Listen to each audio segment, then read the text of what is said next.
The Hard Count is presented by BetMGM. As y'all know by now, we've teamed up with BetMGM this college football season.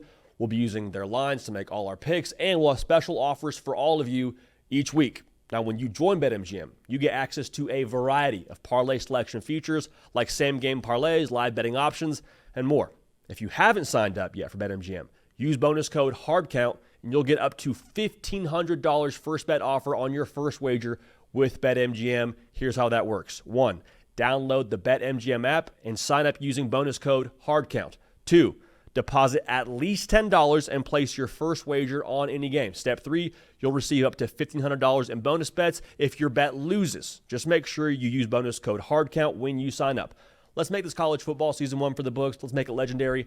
Let's get to the show.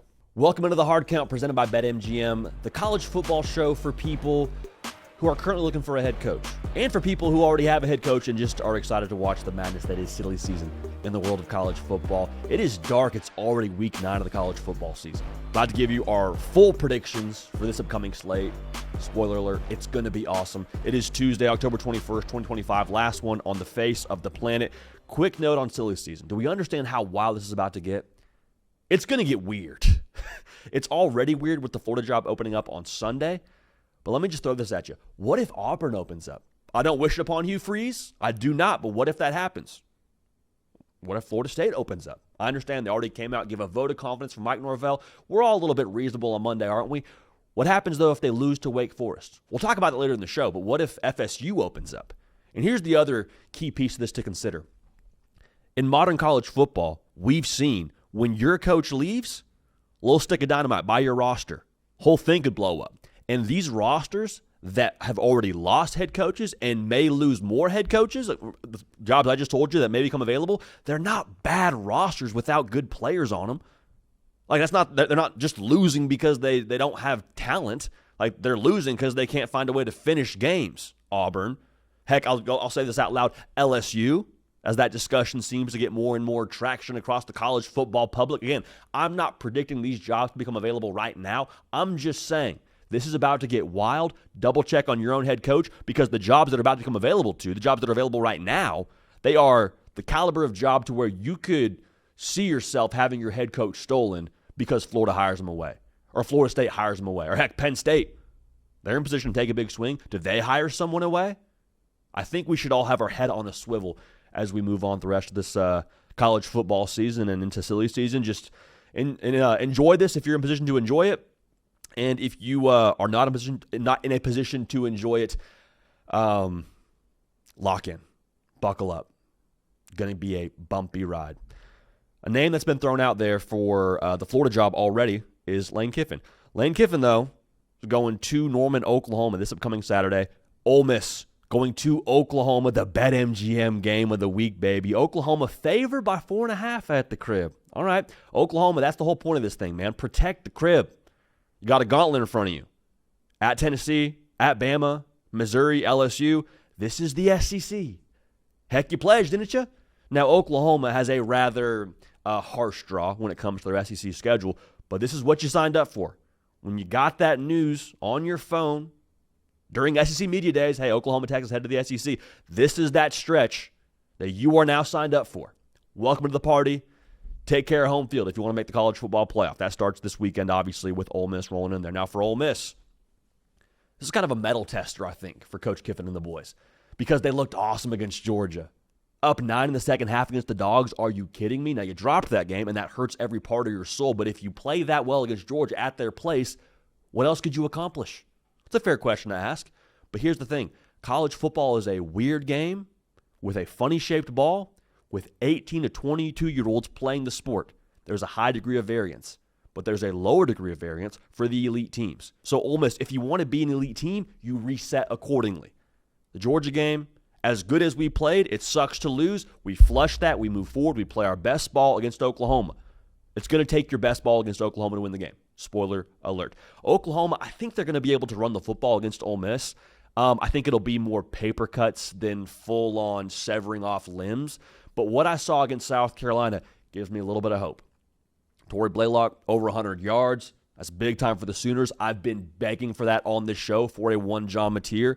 Because if you can give John Mateer a run game, the whole menu is open The quarterback run game is open off of that, passing game downfield. And Ole Miss, I'm not going to do the whole thing where I talk about science and their 3 true down linemen and all that. I'm just going to say they're allowing 5 yards a carry, and Georgia went for 200 yards against them.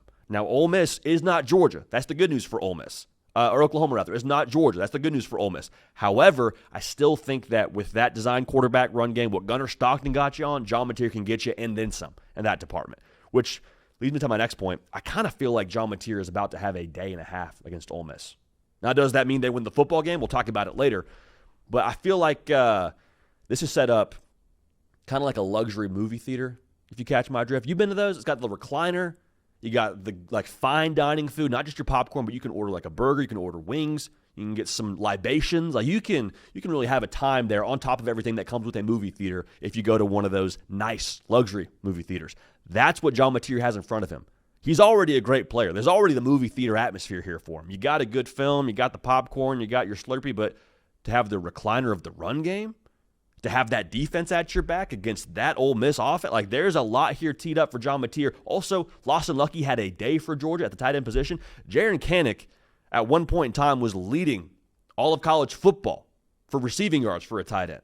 Like there is some real juice to be squeezed there when it comes to the Oklahoma offense. So I think there's a lot open for John Mateer to have a day. On top of all that, what I already said, what Gunnar Stockton did against that Ole Miss defense with his legs, John Mateer could duplicate and then some. So Oklahoma, John Mateer is going to have a big day. Also, he's healthier, you'd like to think, from week to week. I'm assuming that's the case. John Mateer, Taylor Green, and Gunnar Stockton both gashed Ole Miss. I think he can do the same. Now, for Trinidad Chambliss, I think he's going to have to win this game for Ole Miss from the pocket. And I'm not going to do the whole thing where we talk about he played D2 last year. How's he going to handle this? It's a tall task for any quarterback, whether you've played Division I football for 18 years like Diego Pavia or you're playing for your first year like Trinidad Chambliss is. It's a tall task to go against an Oklahoma defense. Like they are the number 1 team in America when it comes to sack rate, 14%. That is ridiculous that 14% of the snaps for Oklahoma are ending in sacks right now. That's one part. Also, they are leading America when it comes to first downs allowed is Oklahoma. So, yeah, your work's cut out for you. But if Lenoris Sellers isn't able to shake and bake and get something going on the ground against that defense for South Carolina, I don't think Trinidad Chambliss will probably have as much ad-lib luck. Now, the good news, though, if you're an Ole Miss fan, Lane Kiffin, if there's one person I want calling my offense, he's probably a top 3 pick for me in the game plan draft across college football. And you watch what they did against Georgia. What was the thing that allowed them to have the most success? In my estimation, it was how quick Trinidad Chambliss got rid of the football. ESPN did that thing during the broadcast where they put the stopwatch on him and it was like 2 seconds every snap. That's got to be the way that you live in this spot. It's got to be ball out to Caden Lee, ball out to Stribling. And when that happens now, here's the big part of this. Yak. It's got to be yak. If I am in that building out there in Oxford and I'm a receiver, I am getting extra on everything this week. I'm taking 2 steps past the crosswalk. If I'm going to class, I am getting extra on my burrito bowl. I'm getting extra chicken. Extra is the name of the game here for Ole Miss because I don't think this is a thing where you have a bunch of explosives downfield. I don't think Trinidad Chambliss will have that much time. But if you can get the ball out, puncture, as my old receiver coach would say, that's a point now where Ole Miss can start to pick up some momentum, play with tempo, get Oklahoma, ideally now, off their base, and big plays could happen in that way. So Trinidad Chambliss, it's going to be a from-the-pocket kind of game. He's more than capable of doing that. Do we see them be successful in that? Remains to be seen. Now, the styles between Lane Kiffin calling the offense with Coach Weiss and Brent Venables calling the defense for Oklahoma is going to be pyrotechnics, dude. I cannot wait to watch this because we talk about Oklahoma defensively and how they operate with pressure a lot. I just told you, number 1 sack rate in America. One of the best run defenses in America. They are going to get after you in that front 7. It's pretty straightforward. So an answer to that, or what could be an answer to that, is what you saw South Carolina have a touch of success with, just a dash, a little bit of misdirection in the run game.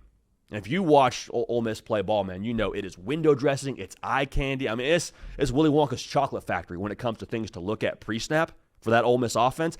That has to be something they have success in. Keywan Lacey, today's your day, brother. I need jet sweep action across. I need inside motion back the other way. I need some success in that jet sweep when we're actually giving the ball to a receiver going around the perimeter. And when that happens, when we get them to bite, I need you to gash them. I need that to happen for Ole Miss to be successful in this game. Because if you can get out the back door increase that pressure, there's not a lot of defenders on the back end for Oklahoma to go catch you when you get out into that real estate. So that has to happen. But if you're not able to play a step ahead with that window dressing, it's going to get ugly because the pressure they bring could blow some plays up at the mesh point. Worst case, tackle for a loss. Bad way to live if you're Ole Miss. So here's my thing. The spot for Ole Miss is something that we have already hit on a little bit, but just imagine where you're at right now as a player in that locker room in Oxford. I don't know this. I'm not in the building, so I'm just purely speculating here. But I have social media, much like all those players in that locker room have social media. All across Twitter this week, what are you seeing? Jersey swap, coaching swap gear graphics, rather, of Lane Kiffin wearing Florida gear, wearing a Florida visor. You're seeing the hashtag Kiffin to the swamp all over the place. How weird is that for a player in that locker room? Now that the job's officially open, everyone's talking about Kiffin to the swamp, Kiffin to Florida. How successful are you at blocking out that noise? On top of that, what I just said, you lost to Georgia in somewhat heartbreaking fashion. Felt like you should have won the game. I don't feel great about Ole Miss and what I've seen to this point now, their ability to handle spots. Because the Washington State game, Ole Miss should have blown the doors off Wazoo. Should have been a game where Trinidad Chambliss is drinking Gatorade for the duration of the second half. Instead, he's in a freaking dogfight at the end of that thing, hoping that they can get a stop to win that game. That, paired with the noise that's around Lane Kiffin right now, makes me feel a little bit leery about Ole Miss to be able to regroup and play their best ball on the road. Maybe if it was in Oxford, I'd feel different. But all that, plus it being a noon kick, you got to get up after traveling, like all those things. I like Oklahoma to win. I like John Machir to have a day. I like Oklahoma to cover. Final score now, 34-27. Sooners get it done at home and keep their own playoff hopes, very much so, intact, moving into the rest of their gauntlet in the SEC. All right, so let's move on here. We got a big one in Death Valley. A&M at LSU. A&M, 2.5-point favorite on the road. All right, so a little road dog action here, or a home dog, rather, for LSU. 7:30 Eastern, ABC. LSU, man, if there ever was a time to draw a line in the sand, you hear the almost desperation in my voice, but almost like a plead in my voice. LSU, if there was ever a time, now is the time. You got 2 losses.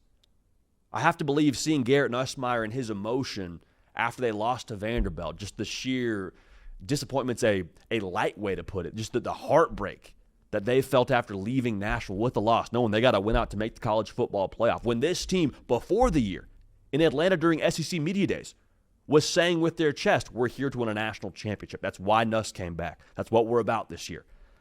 Okay, well, you got a night game at home, and you play Bama next week. Line in the sand time for the LSU Tigers, all right? It might be one of those games for LSU, if you're going to win it, where you look at everything going into the game and you look at what happened during the game. You're like, I don't know how that happened. It didn't make sense. Some of that you just assign to it being Death Valley at night. More on that in a little bit. For A&M, how do you handle being the front runner now? There's a couple of different teams across the SEC have dropped. Obviously, Alabama dropped their first game of the season. It's been well documented, and they've since recovered from that in a pretty elite way. But Ole Miss just lost. Georgia already has a loss. So you're looking around the conference, and like A&M is the highest-ranked team in the SEC. Undefeated. And it's kind of reminding me of this situation we all had growing up, where as you get older, your parents give you a little bit more leash to work with. Like, hey, curfew's a little bit later. Hey, actually, you can drive the family car. Hey, actually, we'll give you X, Y, and Z more privileges now that you are X age. Like all those things. Now for A&M, how do you handle now getting more and more leash when it comes to how you're viewed in the world of college football? Because I think the battered Aggie syndrome discussion, at least at a national level, has died down a little bit. I know my good folks over there in College Station are still a little bit on edge, but how do you handle being the front runner? You've been the front runner for a little bit, but now you're like starting to pull away to the front of that pack, front runner level. And it's a lot less teams shoulder to shoulder with you in that conference. I think we see LSU come out swinging. You have every reason to. It's a revenge game for you. This is a game that you feel like you probably should have won last year in College Station, because remember, this was the game where Marcel Reed gets subbed in and you just had no answer for his legs. A game that you let get away a year ago. So revenge spot. Also, you're at home, at night, elimination game. You're off a loss. A&M also just played a barn burner on the road. So if you're LSU, you're kind of talking yourself into this world where Maybe A&M doesn't have as much gas in the tank emotionally. Maybe, just maybe, A&M, this is their letdown game at our place. Crazy things have happened. So if you're LSU, their best football of the college football season to this point, outside of the Clemson game, needs to be played in these first 2 quarters. Has to be.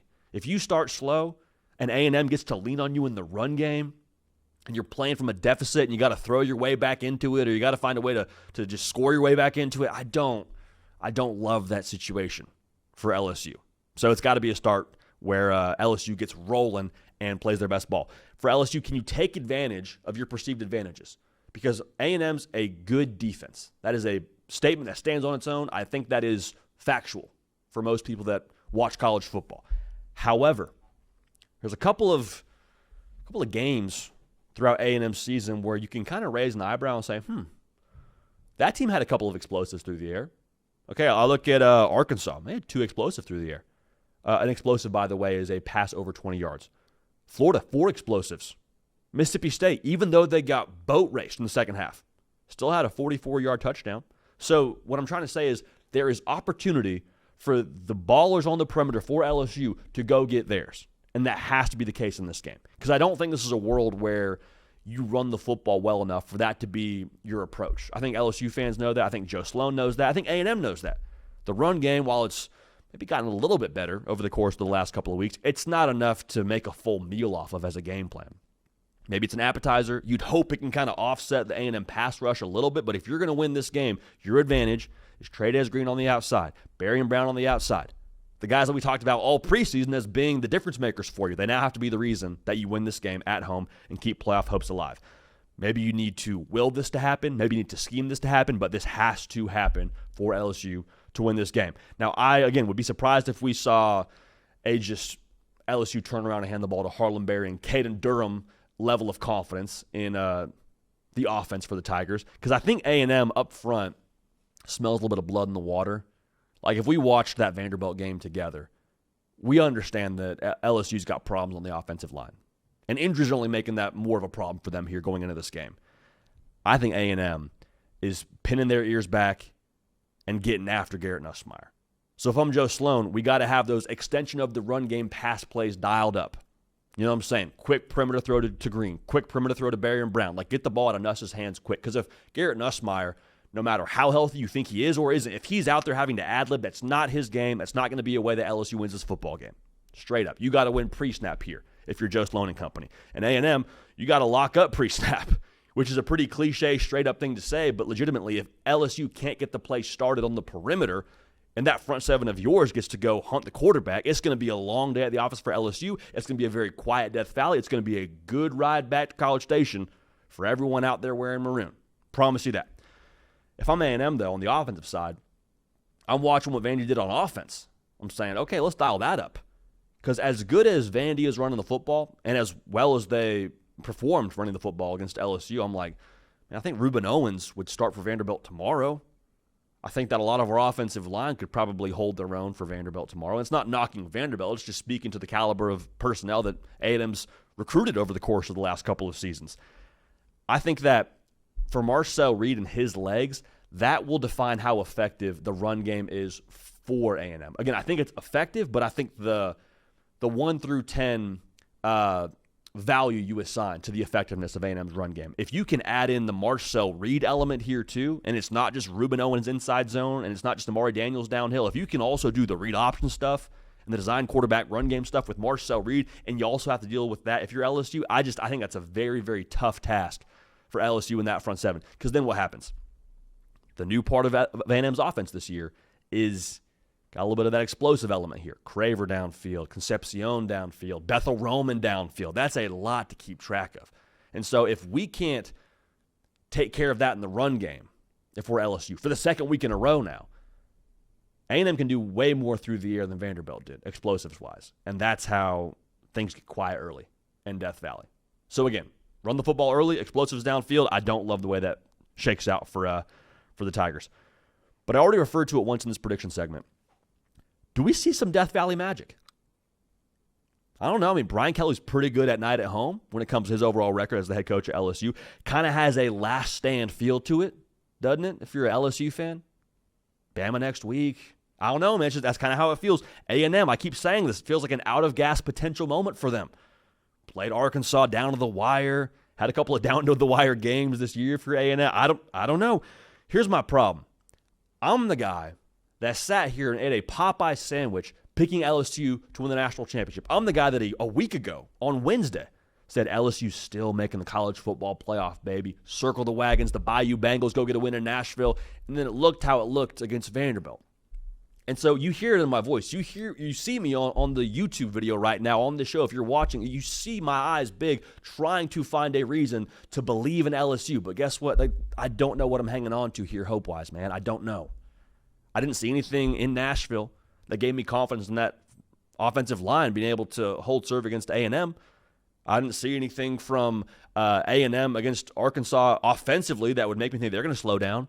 So you see where I'm going with this. I have nothing to grab onto when I'm trying to scale the wall of picking LSU in this game. And so LSU, you know I love you, but we picked A&M before the year to make the college football playoff. I think A&M right now is rolling. If it happens in this game where LSU wins, it'll be some Death Valley magic. It'll be a last stand vibe, and I will celebrate for you, LSU. But here's the deal. I'm picking A&M to win. I'm picking A&M to cover. And I think they have too many ways to win this football game to the Aggies. So for that reason, Mike Elko and co. go into Death Valley and get a win. And it hurts my soul saying that, but we got to be honest with you. If we're nothing else on this show, we're honest with you. So A&M wins, A&M covers in Death Valley. And if and when that happens, we will have more discussion around LSU and Brian Kelly. I don't like doing it. I'm not a proponent of doing that, but it will be the reality, and we will talk about it, and we will unpack it together on this show. Hey, how awesome is this game? Missouri at Vanderbilt. College game day is going to be there. 3:30 Eastern, ESPN. How awesome is college football that this game is not a charity college game day game?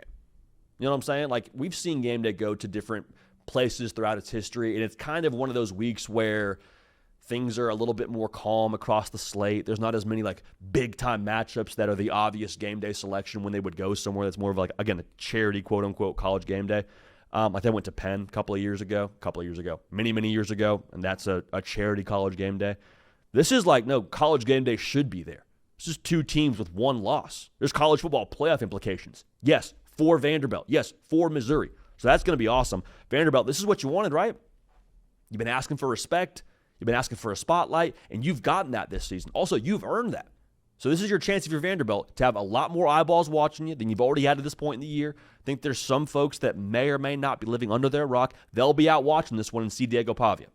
Okay? This is a chance, I think, to audition a little bit here for the eye test. Because I worry a little bit about Vanderbilt when it comes to the committee and people getting in a room and talking about Vanderbilt. Like, I wonder how much the Vanderbilt logo still makes decision makers, the human part of this, a little bit on edge. You and I watch college football, so we know Vanderbilt's real deal good. But I think if you can win this game and put another bullet on that resume and say, what are you going to do with us now? We just beat Missouri, one of the top teams in America when it comes to their ranking. Y'all think they're good? Well, we just beat them.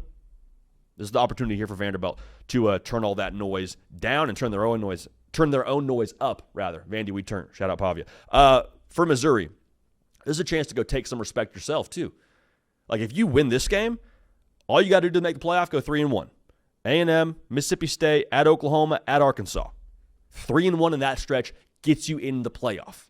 Most importantly, you can then split. You're not planning on it, but just to keep it a buck here, you could split A&M and at Oklahoma, your two toughest games. So there's massive playoff implications here for Eli Drinkwitz and the Tigers from Columbia. When I break this game down, I was talking to Cato before the show. I feel like I'm breaking down the same team. Like, not just from the colorways, which are pretty fresh, to be real, with the black and gold. Crafty mobile quarterbacks and Prabula and Pavia, both run-to-pass teams, both want to control the game and do the whole time of possession thing and just make you wonder where all your possessions went while they have 35-plus minutes of game control. Both kind of feel like they have their chip on their shoulder mentality. Like, both feel like they are the forgotten teams in the conference and aren't getting their respect. So as I break that down and unpack that, I think in a game where the personalities are so similar, who's able to do something different to make a difference in this game? Who's able to make that play in the fourth quarter where, yeah, Ahmad Hardy's a dog, Diego Pavi's a dog, but who can make something explosive downfield happen? Going to be fun to watch. Speaking of Ahmad Hardy, I don't think he gets bottled up for this third week in a row. Like, he's had less than 60 yards each of the last 2 games. People talk so much about the outside zone thing that Missouri does. They like to do it as a game day, breakdown package sort of thing, and talk through it. Essentially what that is, what you're trying to do in the outside zone is you're trying to challenge that edge defender, okay? And you're trying to make him pick which way to go. So they go upfield, we're up and under that. Foot in the ground, north and south. They collapse and try to take away the north and south part of this. We're around that. We're stretching the field. We're turning the corner. We're up and at them. I think the way that Vanderbilt plays defense, they're pretty aggressive downhill themselves. And as much as that's a feast for Vanderbilt in some ways, and it was a feast against LSU for the most part, I think that might actually be an advantage for Ahmad Hardy in the spot, because when they bring pressure, it's going to give him a clearer picture earlier in his run. He's going to be able to see, okay, they're upfield right away. I can cut up underneath that, and we're out the front door, and we're running for green grass there. I think that's a big thing here for Ahmad Hardy to watch, and it's a big reason why I think he's going to have some success in this game and break back out. I also think that Diego Pavia is going to, in Diego Pavia fashion, deliver some moments, dude. Like, you got 170 people there for an 11 a.m. kick against LSU. How many people from New Mexico are turning out for this one for Diego Pavia with College Game Day in there? We checked before the show, 2 million people in the state of New Mexico. I mean, half that showing up for Diego Pavia feels like a fair estimation. I digress. I'm not sure how much Vanderbilt will be able to run the football when it comes to setting the table for Diego Pavia. Now, again, I told you, I think Diego Pavia has some moments. I think he makes some crafty plays where there's pressure. He gets out of it, and it's just like, hey, I don't know, dude. They got number 2. He does things like that where he breaks contain and gets a first down. We have the perfect play dialed up. I don't know. First down, Vandy. Let's regroup as a Missouri defense. But Missouri's allowing 2.7 yards a carry right now, y'all. They are one of the best run defenses in America. And if you've watched Vanderbilt, you know they are so successful offensively because they do a great job of just what I said, having things in place to then have counters off of it later in a game. Again, I call it setting the table as a run game. I think that if Vanderbilt's going to have success running the football outside of Diego Pavia, it's going to have to be on the perimeter. That's where Auburn found most of their yards in the ground game against Mizzou.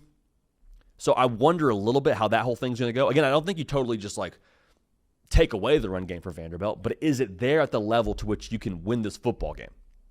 That's my question here. Now, if this game tilts towards Vanderbilt early, where I'm wrong and Vanderbilt has success running the football, and you look up and it's like, man, Vanderbilt's had the ball for like a quarter and a half of this first half. Like, what's going on here? Also, key part of this, if there's a takeaway for Vanderbilt, if home crowd's into it, which is awesome to say about a Vanderbilt game, home crowd's into it, get a takeaway, that's where this thing could start to tilt very much so towards the Commodores. So just keep a pulse on that. Early takeaway, run game working, the Pavias are wilding, look out Broadway. That's the way this whole thing could go if they get success doing that. So I mentioned the whole thing about the run game to go back to this point. Speaking of having something different than your personality, I think Pavia might need to do more throwing the football in this game. I'm not telling you he can't do that, but I think he will need to do that. Eli Stowers is going to be on a bunch of the X Factor breakdowns for this game. He's going to be listed as a whatever the sponsor is, impact player of the game going into this one. He's 6'4", 236. He is the safety blanket for Diego Pavia. He's going to be an NFL player. He is a matchup nightmare, all those things. Watch him on third down, because I think matching up with him, especially when it's like 3rd and 6, 3rd and 7, those plays will define the time of possession for Vanderbilt, and they will define the success for Vanderbilt when it comes to moving the football down the field. If he can win those 50-50 balls, or he can separate from Missouri in the secondary, that's how this thing gets rolling. That's a part of the personality for Vanderbilt that would be maybe accentuated in this spot when it comes to making a difference and winning the game.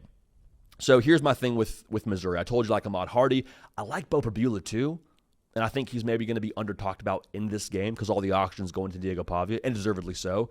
But I think his ability to push the football downfield, I think he's actually the better thrower in this game.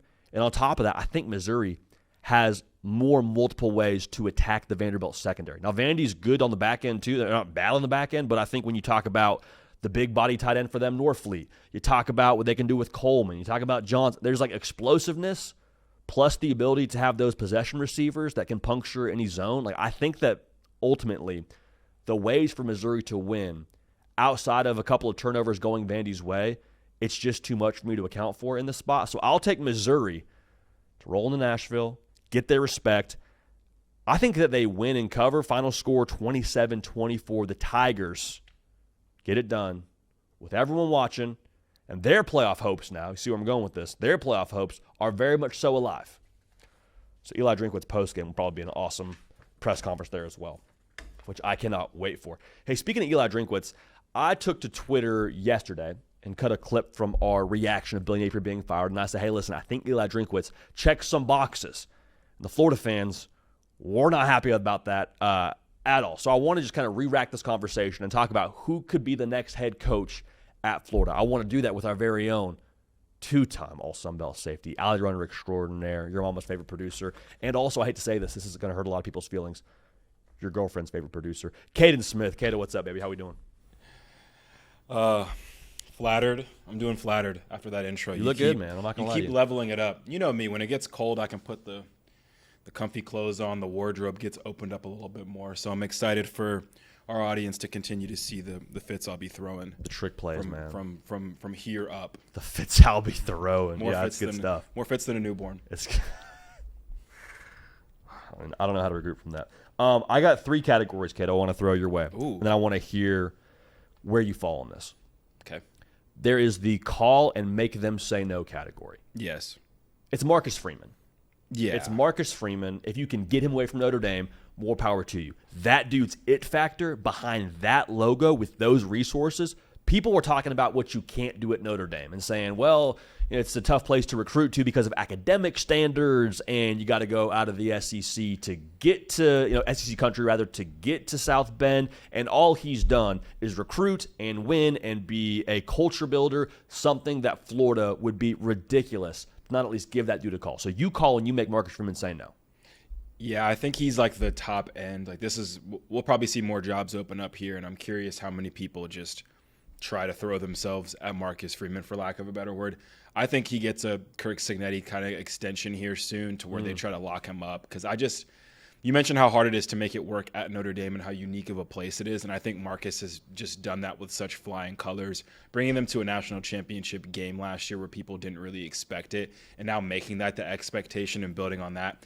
I think there's only one place in the country Marcus Freeman would potentially leave Notre Dame for, and that's his alma mater, Ohio State. So, Yes, he's on the must-call list, but I think I don't think any fan base with a head coach opening, no matter how high up they feel like their program is getting Marcus Freeman out of South Bend personally. I am calling him to the level where I'm getting my number blocked. I'm getting a new phone calling him then, getting that number. I'm getting a restraining order before I let Marcus Freeman not take this job. So that's category 1.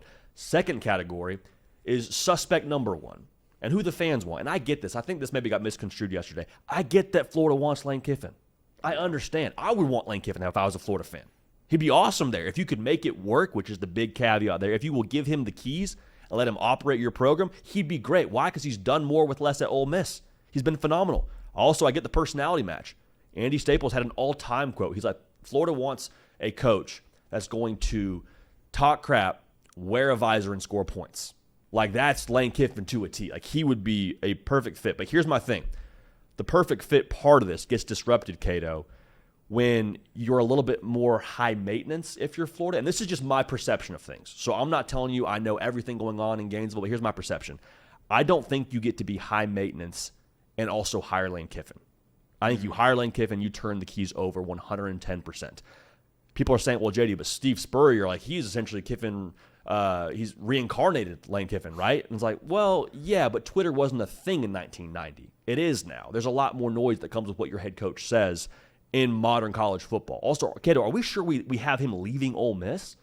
If I'm Lane Kiffin, I think it's working pretty well here. They're embracing me, let me do my thing. I don't know if it's just a layup where he leaves Oxford for Gainesville, is my take on this. Yeah, I think that's not as high of a confidence as you'd have in a guy like Marcus Freeman leaving Notre Dame or not leaving Notre Dame. Yeah. But there's definitely a strong chance he wants to stay there.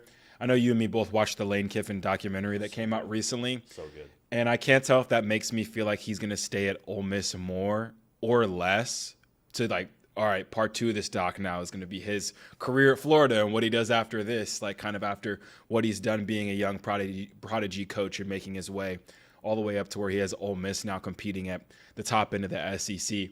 I think the personality fit has a high ceiling and floor, which is very exciting for us who would talk about it. Like Lane Kiffin acting the way he acts right now, it gets brought into the spotlight every once in a while when they have a good game and a good win, and he's taking shots at Brian Kelly and these little moments in the offseason he'll have at the podium and stuff that gets picked up. Everything he says is getting picked up at Florida, and I think it would be awesome from a content perspective. But I think the most lost thing in all of this is the fact that if he can do what he's doing at Ole Miss, what can he possibly do at Florida?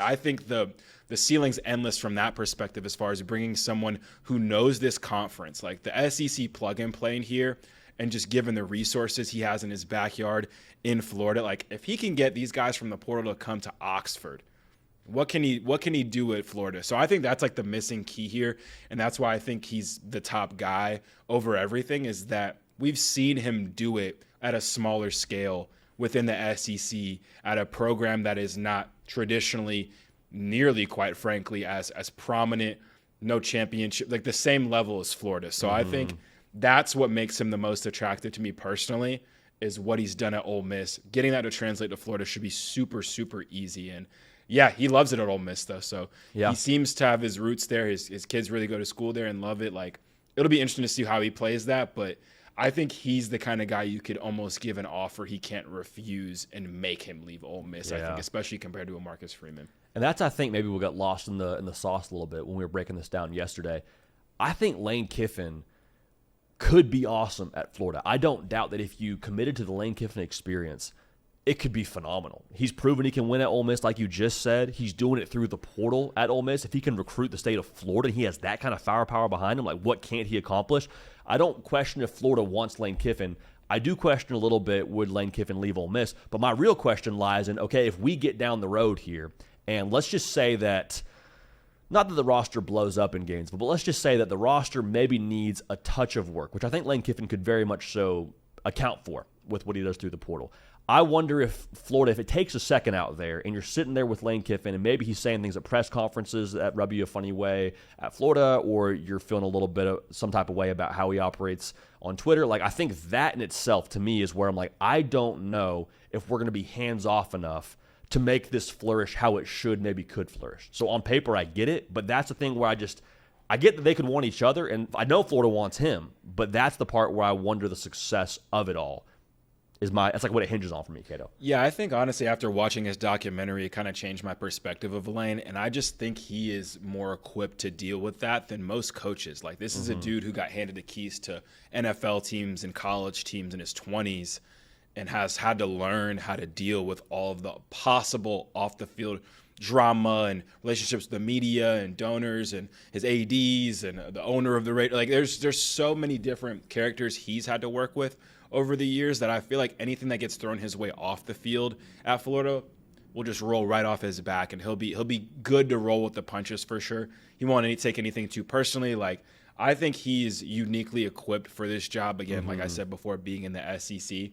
The question would be, how do the fans react to Lane? And I think that it'd be an interesting relationship and a dynamic that you could see when it's good. Man, like there's nothing better than this. But the lows would be an interesting part to navigate for sure. But like I said, he's bringing his offense with him, man. Like if he has a person that's a signal caller that can make it work, and he's there, like the floor is very high considering what he did at Ole Miss. Translating that to Florida, that same offense just existing in the SEC and doing what it does to SEC defenses week in and week out. I think it's a great hire, and the question is, do you get him to leave the Grove?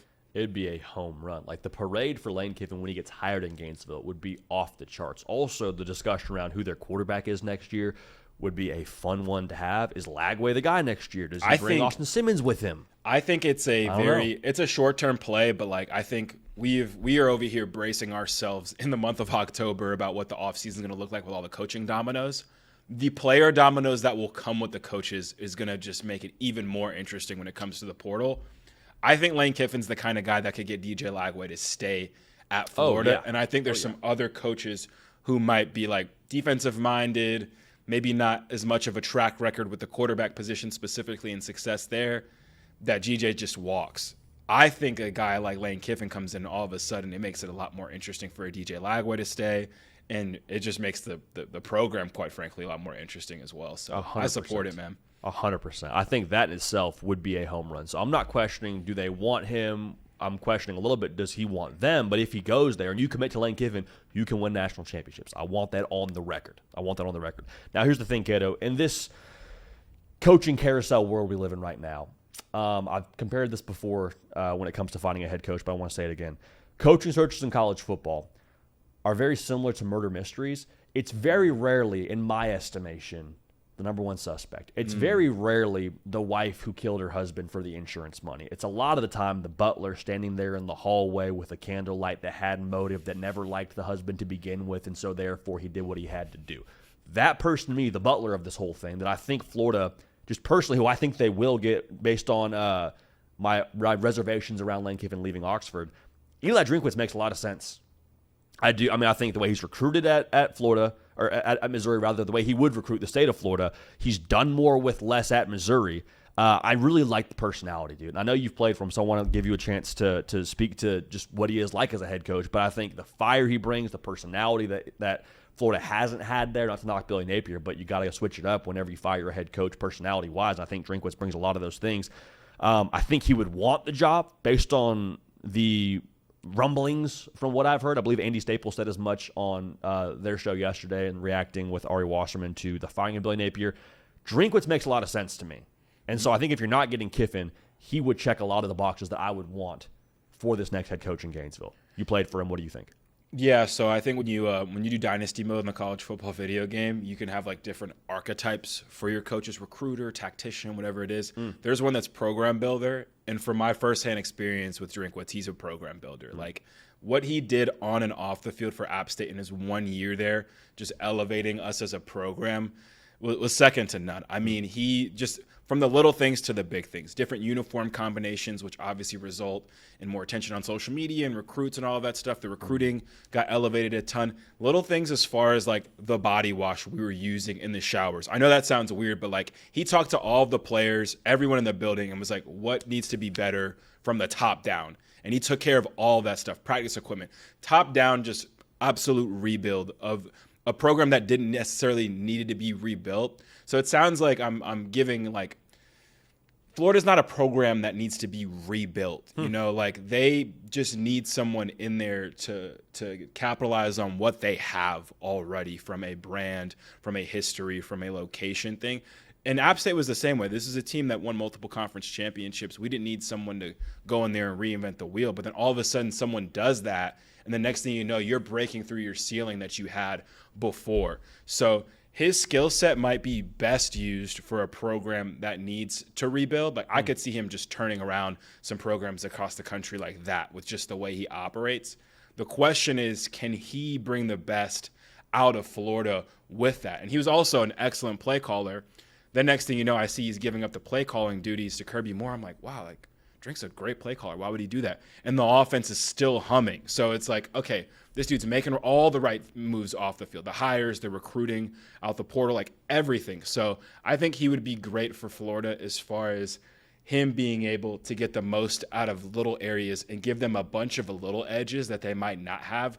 That culminates to on the field wins. Like if Florida just gets a little better at recruiting, a little better at closing out games, a little better here and there, that's when the whole program can rise all tides. But it's an interesting one, man. I don't know necessarily about the fit as much. Like I'd be very curious just with him, the fan base, the state of Florida. I'd be curious to see that, and I have a little bit less optimism there compared to some other coaches that I've heard mentioned here and some we've talked about before. But as far as a building program, Eli Drinkwitz could do it. He showed it at Missouri, and I think wherever he goes, not Midas touch as far as touching it turns to gold, but man, like he can get his web spread far within a building in a hurry and make a bunch of little things better. And I could see him elevating this Florida program for sure.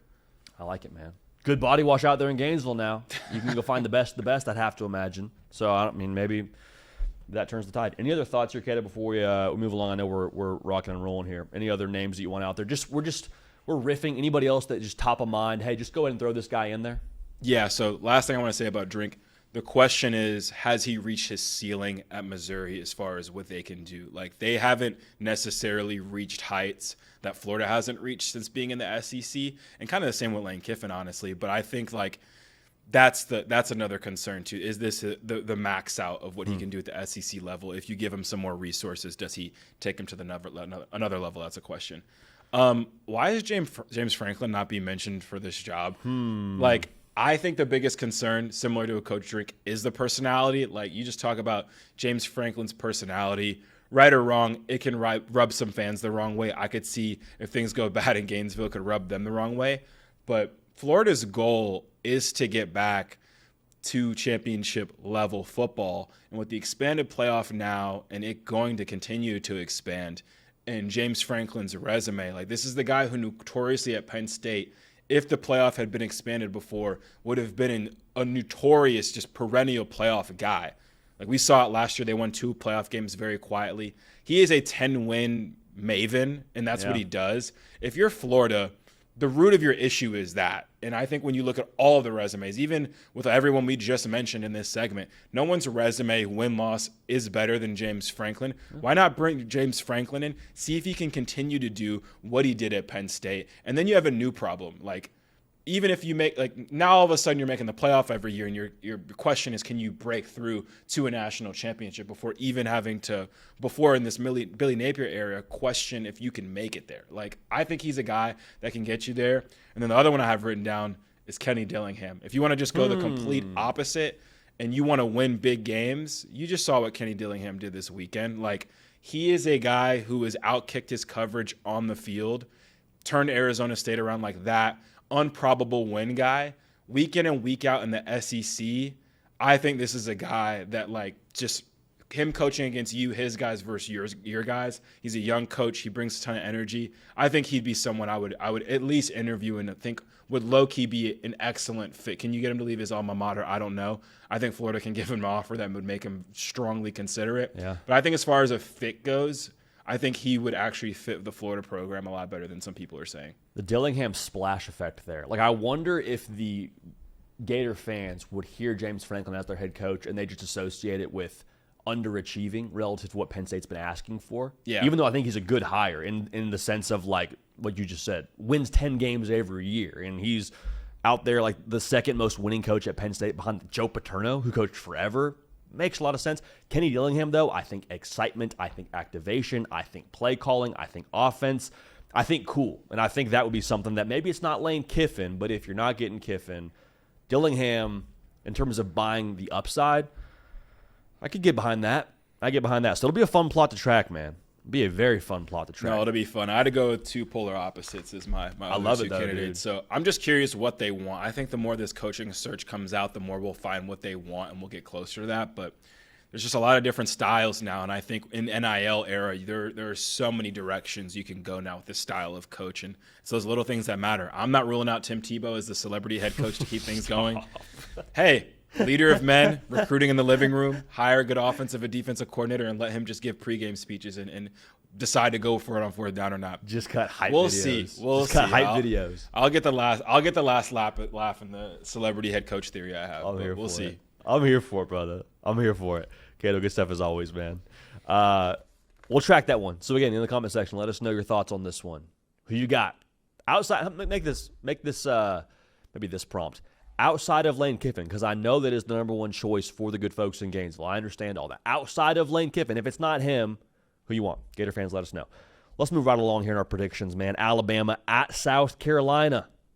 Bama going to Willie B, 3:30 Eastern, ABC.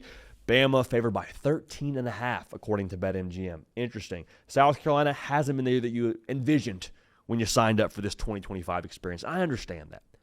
The vision that you had before this year was we were so close to the college football playoff last year. Lenore Stellar is going to win the Heisman. We're going to get on his back, and we're going to find a way to just kick that playoff door down and become a team that is into that upper tier of the SEC and into the upper tier of college football. Hasn't been that way. But you know what? Yeah, you got 4 losses. That sucks. But if you beat Alabama at your place, you stormed the field last year for beating A&M. You're definitely storming the field for beating Bama. And guess what? It would rebrand your entire season. You get more, I think, rejuvenation emotionally for what you believe in when it comes to Shane Beamer. You're viewing the rest of your slate differently. You're trying to talk yourself into, hey, does 8-4 make us a conversation topic for bubbles? Like, I'm not going that far, right? Let's all relax. But I just think this would rebrand the entire way you view your season if you're South Carolina, even past this year. Going into the offseason, you view this year differently if you beat Alabama. Now, for Alabama, I know that spread is what it is. But can I just throw this out there? Bama has struggled with games that have some of these traits. 2-touchdown favorite is Bama, okay? On the road is Bama, much like before the year when you lost to Florida State. On top of that, too, you have a mobile quarterback you're defending. On top of all those things, which go back to Pavia, go back to Castellanos, go back to Jackson Arnold. That has been a common thread when Bama has lost games that they are not supposed to lose. All those things. Road, 2 scores, mobile quarterback. So for Alabama, can we answer the call to action? Can we truly prove this is a new us when it comes to the Crimson Tide relative to what week 1 was? I've said before, I think it is. But go ahead and just slam that door shut on any conversation of what week 1 was supposed to be considered as for people in the college football playoff discussion world by covering that number in Willie B. Alabama's going to missile launch in this game. South Carolina is allowing 8.2 yards per pass. That's one of the worst in college football. What's the strength of Alabama? Receiving core, Ty Simpson, it is machine-like. And the thing with Alabama that I think hasn't been talked about enough, yes, they have all the perimeter weapons, and that's been talked about ad nauseum with, Ryan Williams getting his last week. With Isaiah Horton, Latzia Brooks has been awesome, but I think the straw that has stirred this drink that makes this offense really come alive is what Josh Cuevas is at the tight end position. That is the sauce for this whole meal that makes it that much more appetizing. Think about that Washington team that played for a national title. They had a dude at Jack Westover that you had to account for in the middle of that defense that was going to hold some attention there. So when you have to account for the middle of the defense, and then you have the perimeter also working, and the safety has to account, I guess that's a lot of things to take care of when you have a quarterback pulling the trigger the way that Ty Simpson is pulling the trigger. So all those weapons, it's like whack-a-mole. We said it in our reaction to the win for Alabama over Tennessee. There's so many pieces to account for with this Bama offense, and I don't have confidence that South Carolina can do that. So with that being said, the spread is what it is. Can South Carolina still win this game? How would that look? What's the path there? 1, Cocktober. We respect Cocktober on this show. That would have to factor in here, where you just look at the final score. You say, I don't know what South Carolina was going into that game, but they found something in Cocktober, and they're rolling right now. They found a way to beat Bama. That'd be one part of this. In line with that, I think you'd have to find a way to set the table with something offensively, which we've talked about throughout the course of this prediction show for different games, but it holds true in this game as well. You have to make Alabama defend something. You know what I'm saying? Like right now, South Carolina is averaging 5 yards a play. A big part of that is because they're one of the worst teams in college football when it comes to running the ball and yards per carry. I think you have to get something going with Lenoris Sellers. Like, I think he has to be a guy you call his number on a lot in this game, which sounds sort of like a no-dust statement, but just look at the games that South Carolina has lost. I don't think Lenoris Sellers has been asked to carry the football nearly enough. Now you have that 20-carry game against LSU, and I get that, but I think there needs to be something like that against Alabama because he's your best player. If you're going to win this game, it's on the back of Lenoris Sellers. He has to be the one that starts everything for you offensively. Now, if he's the one that starts everything offensively for you, I don't know that you just say, Lenoris Sellers, go win us, go be the only answer for us offensively. It has to be an answer, but I think to beat Bama, you're going to have to score with them. So to score with Bama, you need to have explosives also available to you in the pass game. Nick Harbor, now's the time. Vakari Swain, now's the time. Vandrevis Jacobs, now's the time. All those guys have to answer the bell here for South Carolina to get it done. So Lenoris Sellers at the table, then dial up stuff for your playmakers, your best ball carriers rather, in this spot. Would like to see Rasul Faison, the running back transfer, get some action here as well and make his presence felt. South Carolina, in addition to that, has to find a way to impact Ty Simpson. We'll see what the injury report says on Wednesday. But Dylan Stewart, according to Shane Beamer, he says that none of the injuries sustained this past week against Oklahoma he sees being long-lasting injuries. So what does that mean for Dylan Stewart? I don't know. But you have to find a way to get after Ty Simpson. If Ty Simpson gets to drop back and play darts back there, that 13.5 number is going to be covered with ease. So impact Ty Simpson, be able to make Bama feel you a little bit on the defensive side, and then also Lenoris Sellers do your thing. But here's my thing. The South Carolina yards per pass number we already spoke to. Those are jarring because teams aren't throwing the football that much against South Carolina. Like, they're running the football, and that yards per pass number is so high because shot plays downfield are available. South Carolina is the second least passed against team in college football. They're one of the most rushed against teams in college football. So what that makes me think is, I don't know how healthy Jam Miller is in this game. I don't really care. Maybe this is the Caden Proctor game where he gets in the end zone. I don't know, but I think it's going to be downhill Bama. And we talk about like zone schemes a lot on this show when it comes to running the ball. You're blocking an area as opposed to a man specifically. That's not the case in this game. You will see big bodies pulling. You will see elephants on parade. It will be a bad situation for South Carolina stopping the run. Alabama wins. Alabama covers. No score from us on this game out of respect for Cocktober, out of respect for South Carolina. Moving right along. Auburn at Arkansas. 12:45 Eastern, SEC Network. Auburn, 1.5-point favorite in this spot on the road. Interesting. This is the check the pulse bowl for me. All right? Auburn, it's kind of like those Creed movies, is how I feel watching y'all right now. Like Apollo Creed gets knocked down. And, or not Apollo Creed, rather. Who is Creed? Michael B. Jordan? What's his name? Is it Apollo Creed? Adonis Creed. It's like the Creed movies. Adonis Creed getting knocked down, and you're like, get up. Get up off the mat. Come on. They're counting down. 1, 2, and like everyone's just waiting with bated breath to see them get up off the mat. That's how I feel watching Auburn. Get up, man. Couple of tough games, haven't broken your way. You haven't done anything to make them break your way. To be clear about this whole thing, do we see something different? This is the check the pulse bowl spot for Auburn. Got to see something different. Got to see some urgency now. We will keep a pulse on what we see different from Auburn here as the week progresses.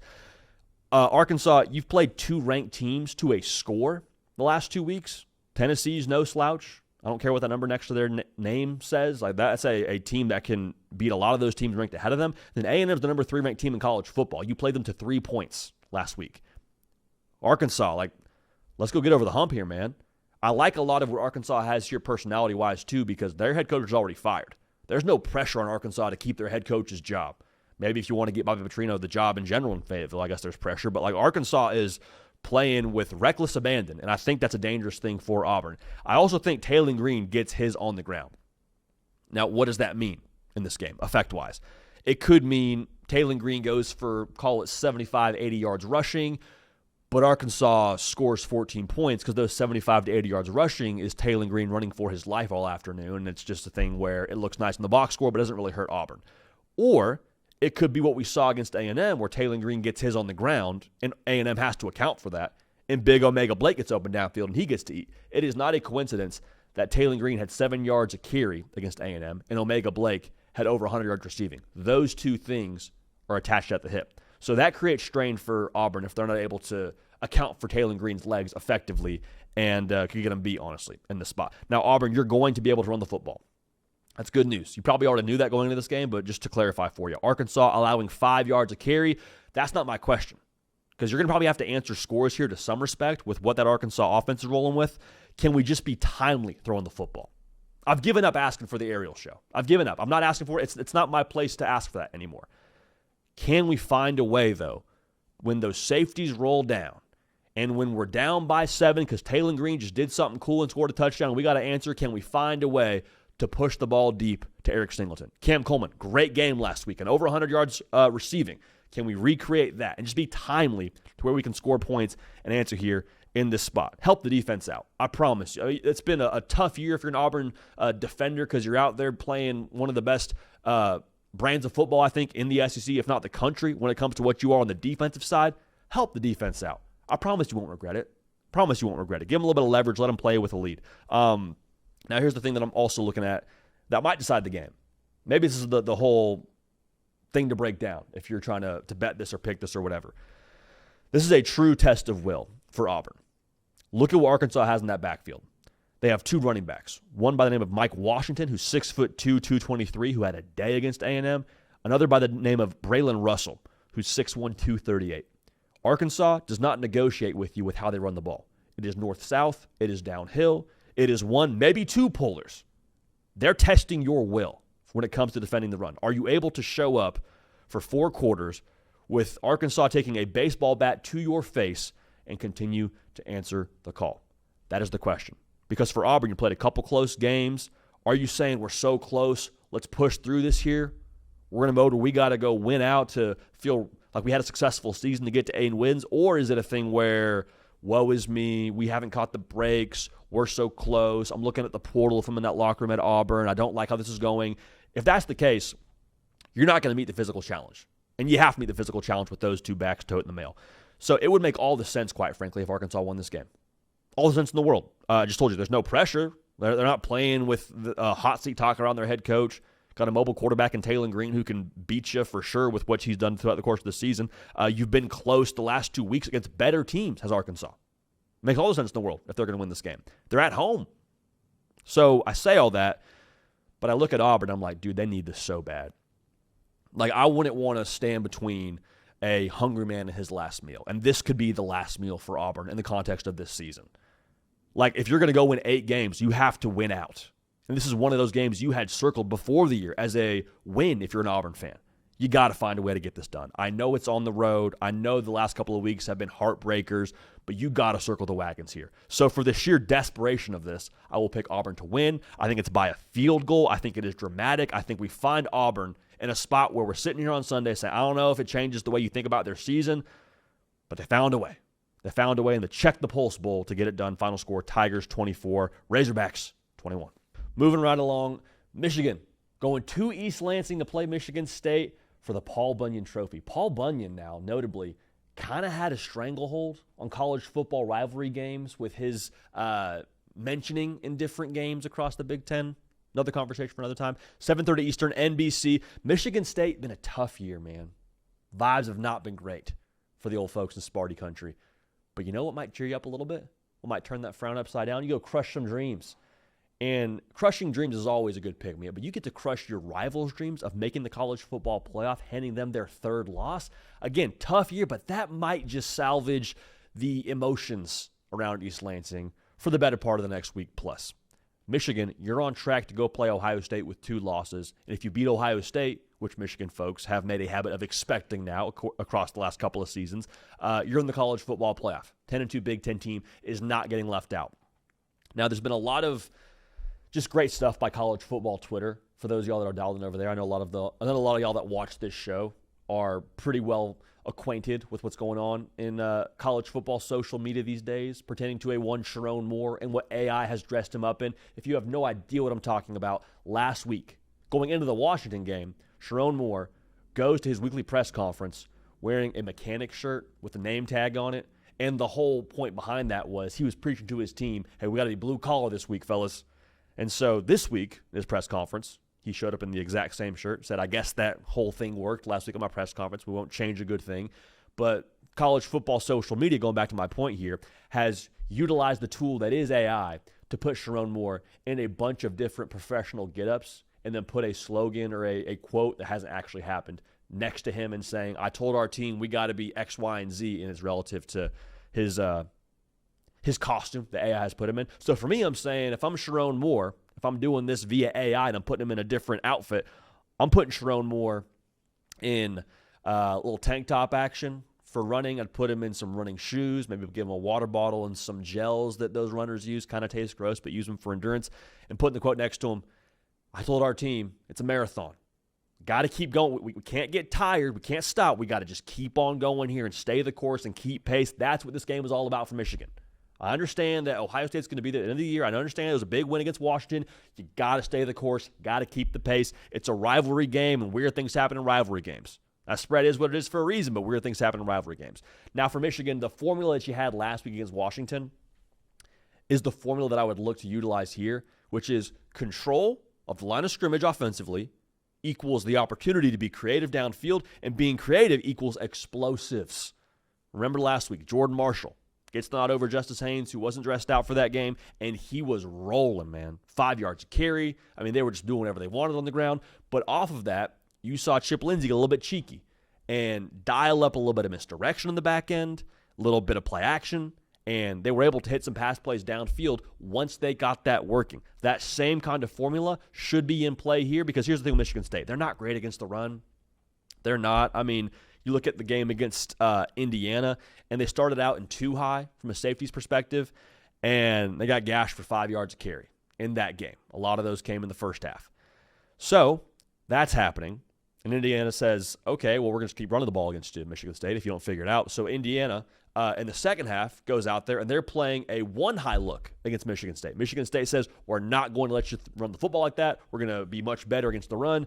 Didn't really matter. They still ran the football. And then Fernando Mendoza downfield got cooking. They were averaging 13 yards of completion. So my point in saying that is I don't think this is a world where Michigan State is able to take away the run game of Michigan. And when that happens, Bryce Underwood in Michigan, let's utilize these games as ramp-up games for Ohio State. And in a perfect world now, the college football playoff and so on and so forth, all the games you're playing, hopefully for Michigan, if you're a Michigan fan, into the month of December and beyond. You're not going to like me saying this, but I'm going to say it. It's kind of what Ohio State's doing with Julian saying, no? Kind of taking a couple of these opportunities against lesser competition and saying, we could beat you any way we choose. And I'm not trying to give away my pick here because Michigan State, we'll talk about how you'd win the game here in a second. But if you're Michigan, you're saying it's a 14-point spread for a reason. We should be able to just turn around and hand the football to any running back that we choose and be able to win this game.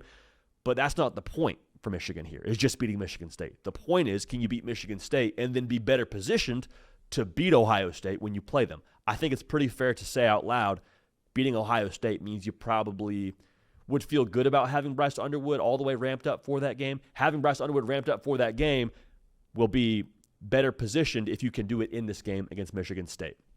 So use it as almost a practice test kind of game for the real thing when you play Ohio State. Not discrediting Michigan State totally, but let's just be honest here. That's kind of the setup if you're Michigan.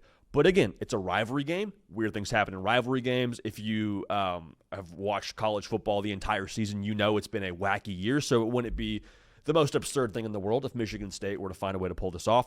What would have to happen? I think Aiden Childs and his legs for Michigan State have got to be a factor some way, somehow. Got loose a little bit against Indiana. Now, it didn't really matter because that score got pretty lopsided, but Aiden Childs can hurt you on the ground, man. He can get loose a little bit, and it's one of those things, too, that the quarterback ad-lib game is so tough to actually account for when you're trying to break down a game during the week because it's not an in-structure kind of play, and that's kind of the point I'm getting at here. Michigan State, I don't think you beat Michigan by just going personnel versus personnel or going scheme versus scheme. I think it would have to take something outside of that framework for Michigan State to win this game, and that, quite frankly, plays into the skill set of A1 Aiden Childs. In addition to that, whenever we see upsets happen, I feel like it's usually pretty easy to go look at the box score, especially at the receiver position, and say, well, why did they beat that team that's actually better than them across the board? Oh, this dude popped, meaning they found a matchup they liked, and they went to that all game long, and the opposition just had no answer for that.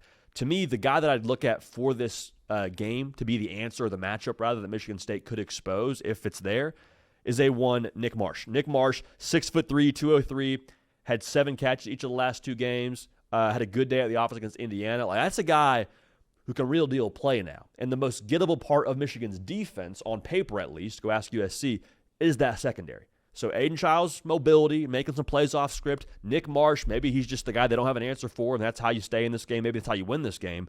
That's something to at least account for. Last part of this is maybe Bryce Underwood has the gutter ball game that we spoke to before the year, just at least accounting for that happening. The gutter ball game where, look, he's a true freshman. He turned 18 not that long ago. It would make all the sense in the world if there's a game out there where maybe Bryce Underwood throws 3 picks. I'm not projecting it. I'm just saying I think that's within the realm of possibility based on what we know about college football, based on what we know about quarterbacks at the true freshman pedigree playing college football. I say all that, but I go back to what I've kind of already alluded to this entire, prediction segment. Michigan has too much urgency right now to get beat. Rivalry games are a little bit tough to quantify when it comes to the unknowns, but we're not here to quantify the unknowns. We're here to predict a winner in this game. And the urgency behind Michigan already having 2 losses, and also what I saw from that Michigan defense against Washington. Washington's a really good outfit. Arguably the best trio in the Big Ten of quarterback, receiver, and running back, and Michigan held them to 7. So if that defense isn't allowing more than 7 points against Washington, I don't feel all that much more confident that Michigan State's going to be able to do more than that. It will take more than 7 points to win this game for Michigan State, and they're giving up 4 yards a carry, which against that Michigan run game is going to be a tough game. It's going to be a very tough sledding there for the Spartans. So We'll take Michigan to win. On the road, we'll take Michigan to cover. I think Bryce Underwood does ramp up. I think he avoids the gutter ball game. And I think Michigan now continues to zero in on that game against Ohio State in Ann Arbor now to potentially punch their ticket to the college football playoff. So it goes. Last thought here. We gave you all our game predictions for our Tuesday prediction show, which is what we do every single week on this channel, on this show, The Hard Count, on the On3 YouTube channel, so make sure you're subscribed. But I want to finish with this because we're moving into, I already mentioned it during the show, silly season, and Florida State is in a very curious position with Mike Norvel. It has not gone the way that you thought it would go after the undefeated season. It's been tough sledding in the ACC. You just lost to Stanford, which is pretty embarrassing with it being Stanford. No knock on the good folks out there in Nerd Nation. But with all the discussion around Mike Norvel potentially getting fired in Tallahassee, Florida State came out and made a statement where they said essentially, hey, listen, we're sticking with Mike Norvel through this season.